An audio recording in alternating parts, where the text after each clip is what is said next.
Radhe Radhe friends, welcome back to my channel Bhakti with Meetu. Kartik मास बहुत ही पवित्र मास है। इस पूरे माह में बहुत सारे व्रत और त्योहार आते हैं। पूरे कार्तिक मास के व्रत भी किए जाते हैं और कार्तिक मास की कथाएं भी सुनी जाती हैं। कार्तिक मास की कथा पूर्ण श्रद्धा और भक्ति से सुननी चाहिए। अगर आप व्रत ना भी कर पाएं तो भी आप पूरे कार्तिक मास महात्म्य को पढ़ और सुन सकते हैं। श्री हरि नारायण की प्रसन्नता के लिए हमें ये कथाएं अवश्य सुननी चाहिए। कार्तिक महात्म्य के पिछले अध्याय में हमने कार्तिक के नियम और उद्यापन विधि जानी। आज हम कार्तिक महात्म्य का अध्याय 9 व 10 सुनेंगे, जिसमें तुलसी जी कहाँ और कैसे उत्पन्न हुई और जलंधर के जन्म की कथा कही गई है। उससे पहले हम सुनेंगे तुलसा जी की कहानी, जिसमें बताया गया है तुलसी जी की पूजा का क्या फल है। आइए सुनते हैं कथा। तुलसी जी की कहानी। कार्तिक के महीने में सब कोई तुलसा को सींचने जाती। सब कोई तो सींच के आ जाती। एक बुढ़िया माई आती जो तुलसी माता से रोजाना कहती, तुलसी माता सत की दाता, मैं बिड़ला सिंचू तेरा, तू कर निस्तारा मेरा।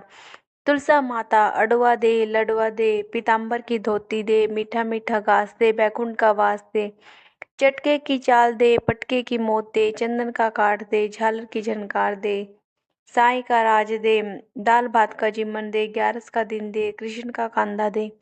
इतनी बात सुनकर तुलसा माता सूखने लगी। भगवान ने पूछा कि तुम्हारे पास तो इतनी औरतें आती है, तुम्हें खिलाते पिलावे, तो भी तुम कैसे सूखने लगी।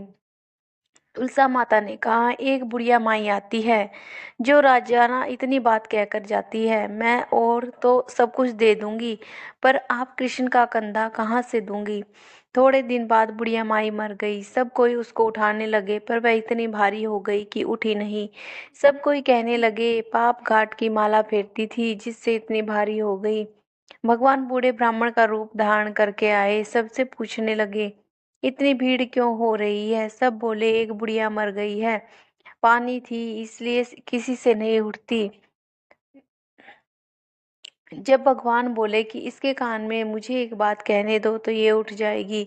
सब ने कहे कि तू भी मन की निकाल ले। भगवान ने जाकर उसके कान में कहा, बुढ़िया माई तू बिड़ला सींचे मेरा, मैं करूँ निस्तारा तेरा। बुढ़िया माई अड़वा ले, गड़वा ले, पीताम्बर की धोती ले, मीठा मीठा घास ले, बैकुंठ का वास ले, चटके की चाल ले, पटके की मोत ले, चंदन का काट ले, झालर की झनकार ले, साईं का राज ले, दाल भात का जिम्मन ले, कृष्ण का कांधा ले। इतना सुनते ही बुढ़िया माई हल्की हो गई। भगवान कांधे पर ले गए, उसकी मुक्ति हो गई।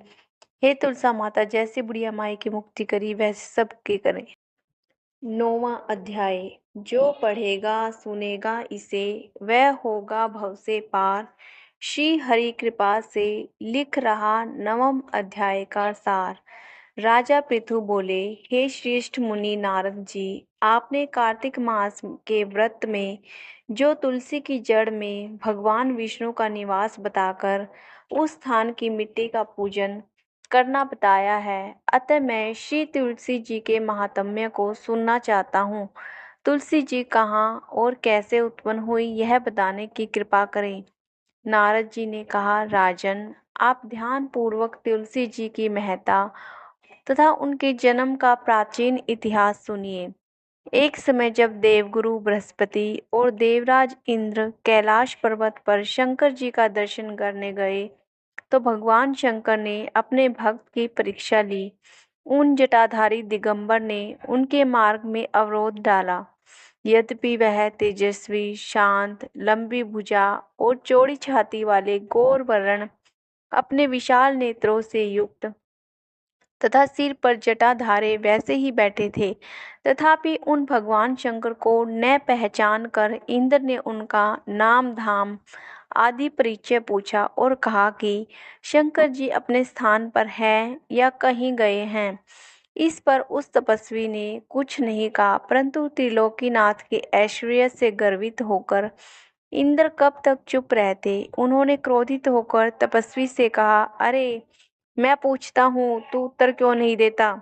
मैं अभी तुझे वज्र मारता हूँ, फिर देखता हूँ कि तुझ दुर्मति की रक्षा कौन करता है। ऐसे क्रुद्ध हो इंद्र ने ज्यों ही उस दिगंबर को मारने के लिए हाथ में वज्र लिया, त्यों ही भगवान शंकर ने वज्र सहित इंद्र का हाथ स्तंभित कर दिया और विकराल नेत्र धारण कर इंद्र को देखा। ऐसा विदित हुआ मानो वह दिगंबर प्रज्वलित हो उठा है और तेज से जला देगा। भुजाएं स्तंभित होने से इंद्र के क्रोध और दुख का अंत न रहा, परंतु ज्यों ही बृहस्पति जी ने उस पुरुष को प्रज्वलित देखा, त्यों ही अपनी बुद्धि से उनको शंकर भगवान जानकर प्रणाम किया और दंडवत कर स्तुति की। बृहस्पति जी ने भगवान शंकर से कहा, हे दीनानाथ, हे महादेव, आप अपना क्रोध रोककर इंद्र के अपराध को क्षमा कीजिए।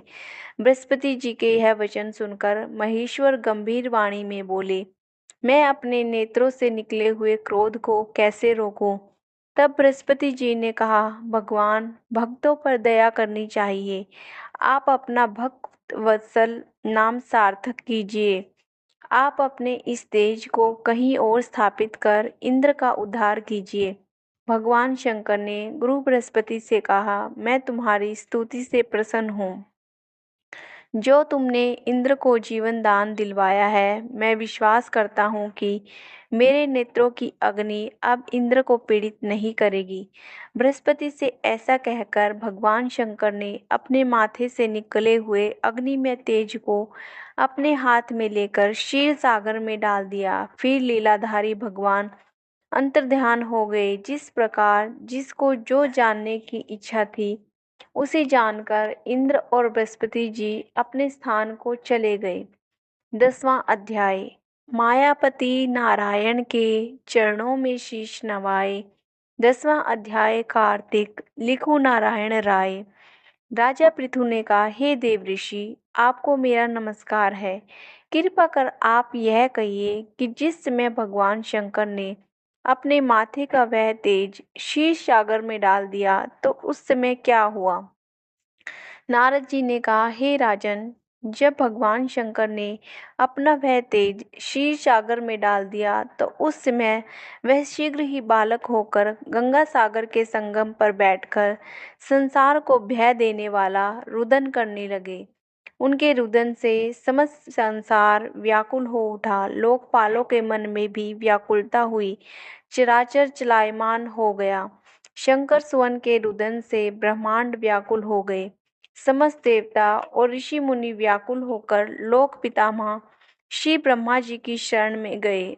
सबने मिलकर श्री ब्रह्मा जी को प्रणाम किया, उनकी स्तुति की और कहा, हे पितामह, यह तो बड़ा भयंकर समय उपस्थित हुआ है। हे महायोगिन, इसका नाश कीजिए। देवताओं की ऐसी बात सुनकर श्री ब्रह्मा जी सत्यलोक से उतरकर उस बालक को देखने के लिए समुद्र तट पर आए।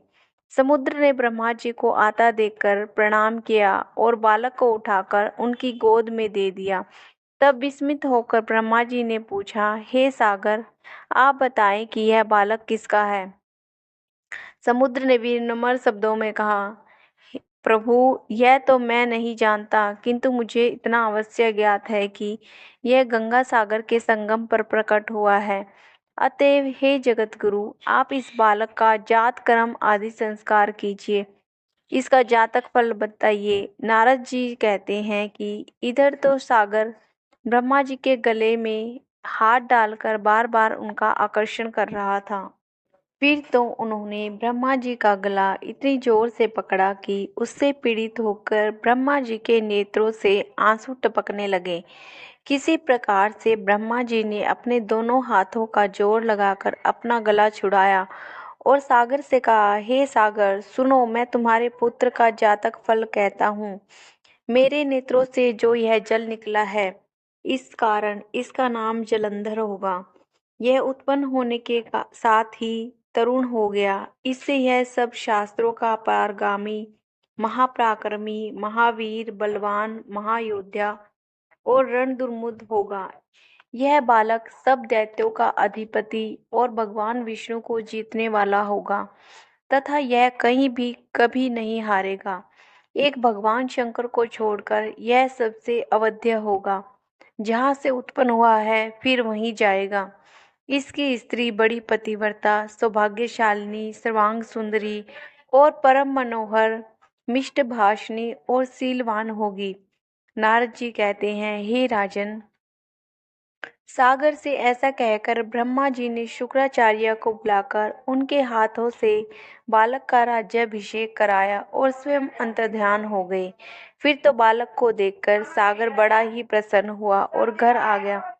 कितने ही उपाय से उनका पालन कर उनको पुष्ट किया। फिर कालनेमी नामक असुर को बुलाकर उसका वृंदा नाम की कन्या से सविधि विवाह करवा दिया।